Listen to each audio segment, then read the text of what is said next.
Hi, I'm Alan Green, born on Hayling Island, lived in this area all my life. Hi, I'm Darren Underhill, Portsmouth born and bred, born in St Mary's, moved out of Portsmouth for a bit but lived back in Portsmouth for the last 20 years. Excellent. So, Alan, basically you and I kind of met up probably about 2 or 3 months ago, and you told me about this magnificent item that you've got here. Perhaps you can tell us a bit about the story of how it's in your family.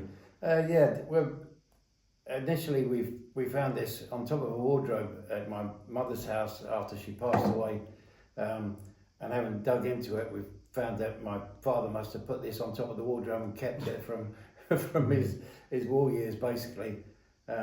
So that's probably most of what we know about it, but for certain it's been in the family and been on top of this wardrobe for the best part of how many years? However many years. Indeed. And so when was it actually discovered then? This was November last year, so it was literally 2 weeks after we started clearing the house out, and the wardrobe was literally it was probably nearly as old as a newspaper. So we were breaking the wardrobe down and found items on the top, and there was just a carrier bag, and this carrier bag, or plastic bag I should say, had the newspaper in it. It also had another newspaper from 1923, which is when my father was born.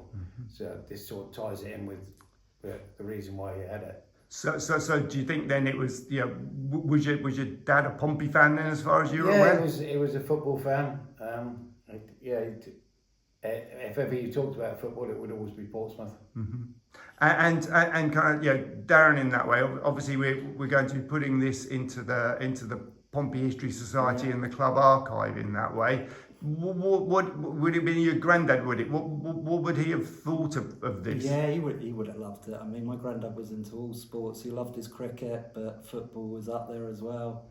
I mean, Pompey fan, was always talking about sports and into sports. But it's a great bit of history for the club to maintain. I mean, 1939, just before the war, meant we were the longest holders of the cup. So I mean, it's I would say it's 101, but you never know.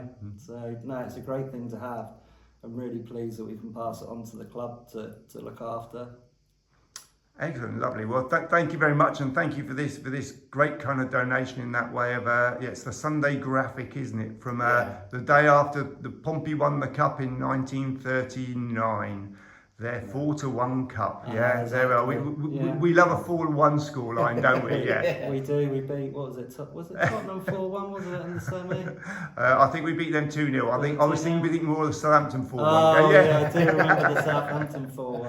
Lovely. Anyway, well, thanks very much for the donation. We really appreciate it, and it's come to a good home. Excellent. Thank you.